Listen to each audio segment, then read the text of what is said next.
Deri në 45 vizita kryen çdo ditë pranë Spitalit të Pediatrisë në Korçë gjatë këtyre ditëve të nxehta të verës. Kryesisht bëhet fjalë për shqetësime të traktit gastrointestinal, ndërsa fëmijët paraqiten me të vjella, diare apo në disa raste edhe me temperaturë. Paraqitja e rasteve janë kryesisht me simptoma të traktit gastrointestinal, ku hyjnë kryesisht fëmijë me të vjella, më thënë të izoluara, vetëm me të vjella, apo dhe me simptoma të tjera në formën e gastroenteritit, ku kanë të vjella, kanë dhe diare. Pra numri vizitave ka variuar nga 36 deri në 40-45 vizita në ditë, ku shumica, si që përmenda dhe sipër, janë kryesisht raste me simptoma të traktit gastrointestinal.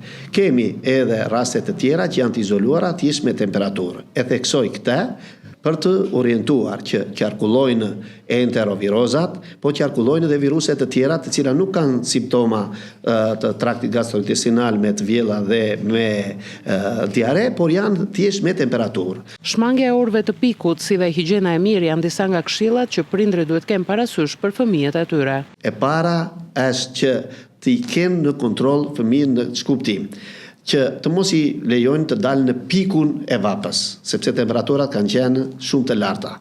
E dyta, duhet që të hidrohen mirë, pra të pinë lëngje, dhe lëngu kryesor është uji, dhe ky ujë duhet jetë i kontrolluar. E dyta është higjiena personale, larja e duarve.